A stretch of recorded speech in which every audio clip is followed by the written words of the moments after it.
Welcome back to YouTube, everyone. Derek here, bringing you something different. It's kind of sad. Last night, while I was watching films, I was scoping on Facebook, and I learned that we lost one of the masters of horror, Wes Craven. He lost his battle to brain cancer. I didn't even know he was that ill.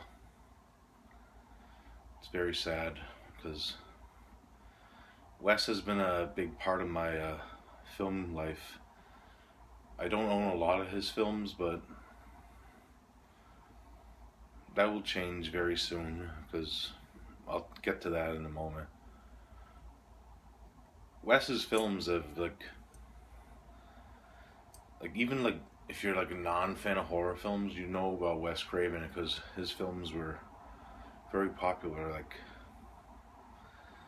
his list of films is just awesome in my opinion. It's just sad. For most people that don't know about Mr. Wesley Earl Craven, he started one of the best horror franchises out there with Nightmare on Elm Street and creating the character known to us all as Freddy Krueger, portrayed by Robert Englund, and then in that remake, which I'm not going to get into that, that's for another, portrayed by Jackie Earle Haley. And then it's getting remade again, or rebooted, or whatever. The franchise is still going, which is good because it's actually one of my favorite franchises of all time.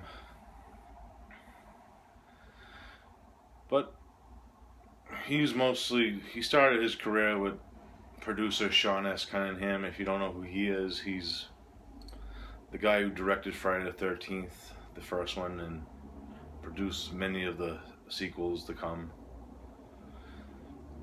He started his career with him with films like The Hills Have Eyes and Last House on the Left, which introduced the world to cult actor David Hess, who starred in other films after that, and has worked with actors like Robert Englund, like I said, John Saxon, Heather Langenkamp, Mitch Pileggi, Everett McGill.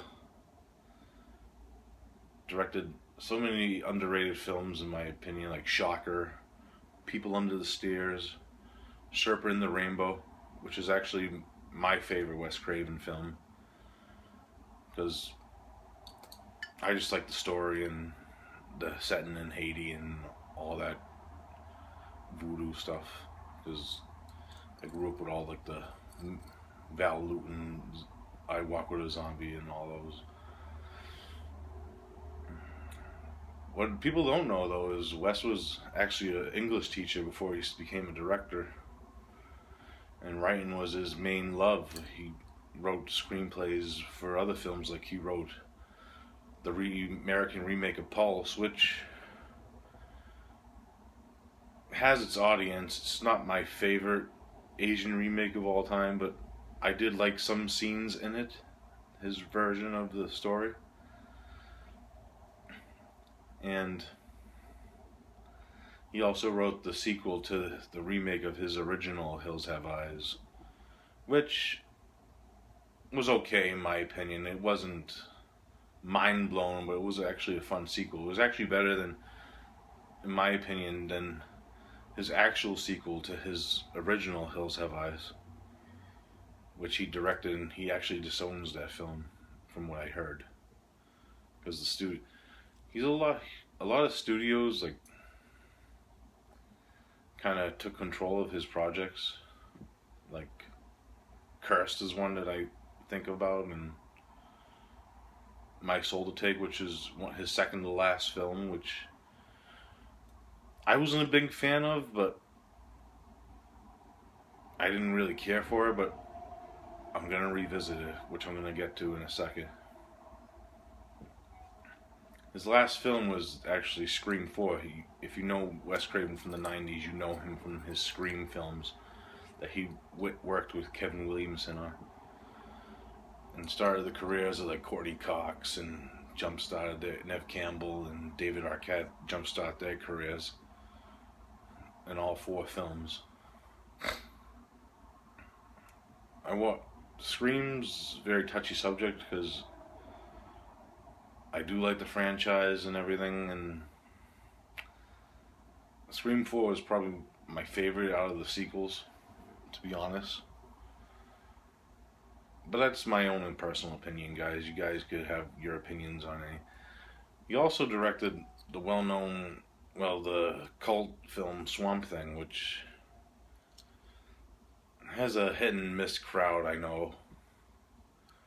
It's campy as hell and fun, but if you're a fan of Swamp Thing, there's a lot of haters of that film, I'll be honest. Back to his writing, he actually wrote a novel back in 1999. It was his first novel called Fountain Society. It's actually a very underrated novel in my opinion. If you can find it for cheap, I think it's out of print, pick it up. Or if you can see it at the library, take it out and read it. It's a very underrated novel in my opinion.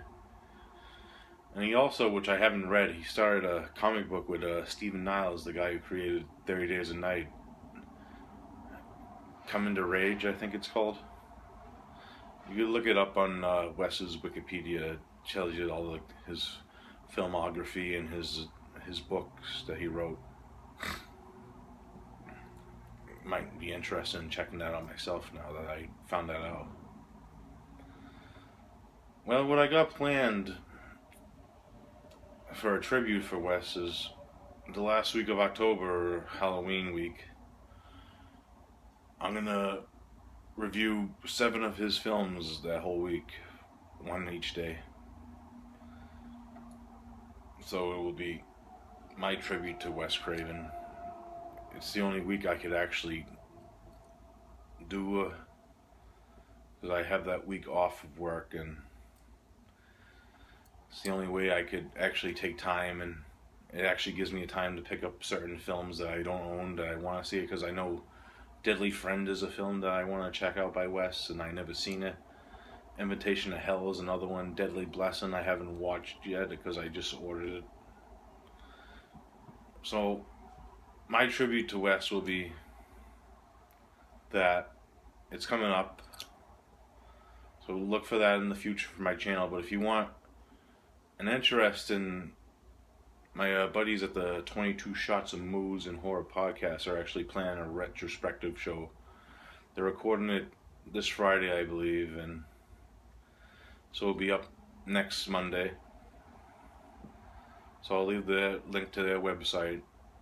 They're awesome dudes, and they'll do justice to Wes and his films and introspective and all that good stuff. This is just my small tribute to Wes because I do enjoy the films I have seen by him. For the most part.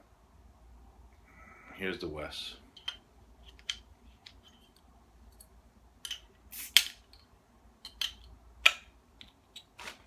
Rest in peace to Wes Craven.